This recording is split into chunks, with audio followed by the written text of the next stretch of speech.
আসসালামু আলাইকুম প্রিয় দর্শক, আশা করি সবাই ভালো আছেন। মিরপুর জোন থেকে বৈষম্য বিরোধী ছাত্র আন্দোলনের ব্যানারে আজ বিক্ষোভ মিছিল ও প্রতিবাদ করে জনতা। ইসকন কারা চালায়, ইসকন কোথা থেকে আসা বা তৈরি, কোন থেকে তারা কি পরিকল্পনা বা কিভাবে কার্যক্রম চালায় সে বিষয়ে আজকে মিরপুর থেকে বৈষম্য বিরোধী ছাত্র আন্দোলনের ব্যানারে বক্তব্য রেখেছেন। আসুন একটু বক্তব্যটা শুনে আসি এবং ধৈর্য সহকারে ভিডিওটা সবাই দেখবেন।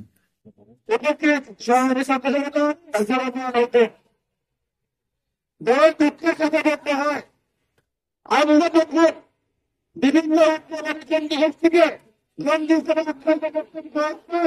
সাহস দেখায় আমাদের হিন্দু ভোটারের হয়ে ইসলামকে জঙ্গি হিসেবে স্বীকার করতে হবে।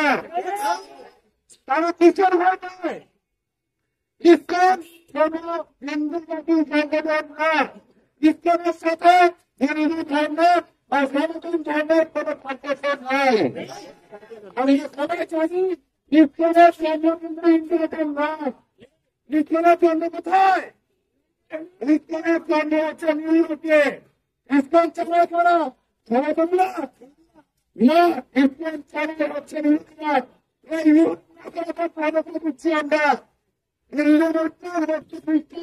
বাংলাদেশে আমরা সবাই থাকবো, আমরা আমাদের মুখে সংসদের বঞ্চনা করে নিচ্ছে, কিন্তু ইসলাম নামক জঙ্গি গোষ্ঠীর জন্য আমাদের ভিতরে সতর্ক কাজ করছে। আর জঙ্গিরা কখনো আমাদের বন্ধু হতে পারে না। সবার মধ্যে আগুন জ্বালাবো, সকল ধর্মের বলে হিন্দু মুসলিম খ্রিস্টান আমরা সবাই একসাথে মিলে চেষ্টা করি সকল প্রকার জঙ্গিবাদকে বসবাস একসাথে এখানে ধর্মজনে কোনো কথা না করে আমরা আমাদের আমাদের আমরা জানি চিরাগে নির্মম ভাবে লাঠি দিয়ে পিটিয়ে গা দিয়ে পিটিয়ে আমাদের শহীদ করা হয়েছে।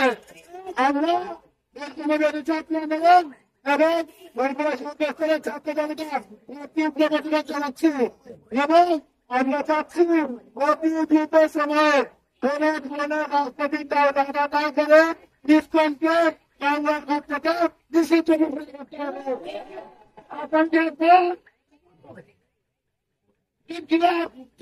প্রিয় দর্শক, ভিডিওটা হয়তো শুনলেন কি বললো। ইসকনকে আমরা যদি এভাবে নিষিদ্ধ যদি না করতে পারি, নিষিদ্ধের দাবি যদি না তুলতে পারি, তাহলে এই বাংলাদেশে ইসকন একটা মুসলমানদের জন্য বা দেশের জন্য, সার্বভৌমত্বের জন্য, সংস্কৃতি সবকিছুর জন্য হুমকি স্বরূপ হয়ে খারাপে। ইসকন আমাদের দেশকে চুষে চুষে খাবে এবং কি তারা একের পর এক তৎপরতা, জঙ্গি তৎপরতা বাড়াবে। সেটা আমরা কোনোভাবেই দেশের জনগণ মেনে নিতে পারি না এবং ইসকন কয়েকটি রাষ্ট্রে নিষিদ্ধ। আমরা জোর দাবি জানাচ্ছি রাষ্ট্রপ্রধানদের কাছে, রাষ্ট্র উপদেষ্টা মণ্ডলীদের কাছে ইসকনকে যেন নিষিদ্ধ করা হয়। এ বিষয়ে দ্রুত পদক্ষেপ উপদেষ্টা মণ্ডলীদের পক্ষ থেকে আমরা আশা করি তারা যেন ইসকনকে নিষিদ্ধ করে। যদি ইসকনকে নিষিদ্ধ যদি না করে, তাহলে দেশ এবং জাতি একটা বিভ্রান্তের মধ্যে পড়ে যাবে এবং তারা ধর্মে ধর্মে একটা দাঙ্গা লাগানোর চেষ্টা তারা চালিয়ে যাবে। যদি এটা এভাবে অব্যাহত থাকে, তাহলে দেশের পরিস্থিতি ভয়ানক হয়ে খারাপে। ইসকন মুসলমানদের কখনোই ভালো চায়নি এবং ভবিষ্যতেও তারা চাইবে না। এবং ইসকন সাধারণ কোনো হিন্দুদের কোনো সংগঠন নয় বা সাধারণ কোনো হিন্দু এই ইসকনের সাথে জড়িতও নয়। এরা উগ্র, এরা হিন্দুত্ববাদী ভারতীয় দালাল এবং কি ইহুদি খ্রিস্টান দালাল। ইহুদি খ্রিস্টান ভারতীয় দালালদের এই সংগঠনকে বাংলাদেশ থেকে উৎখাত করতে হবে। এই দাবি যদি বাংলাদেশ সরকার, উপদেষ্টা মণ্ডলী না শুনে, দেশের জনগণের এই মনোভাব, এই মনো আকাঙ্ক্ষা যদি না বোঝে, তাহলে উপদেষ্টা মণ্ডলীদের জন্য এটা খারাপ হয়ে খারাপই। তারা আমাদের জবাবদিহিতায় তাদেরকে কোনো না কোনো সময় আসতে হবে। তখন তারা কি করবে, তারা এটা যেন চিন্তা করে দেখে এবং ইসকনকে অতি দ্রুতই নিষিদ্ধের দাবি দেশবাসীর কাছে পৌঁছে দেওয়ার জন্য আমার পক্ষ থেকে বা আমাদের পক্ষ থেকে আহ্বান থাকবে।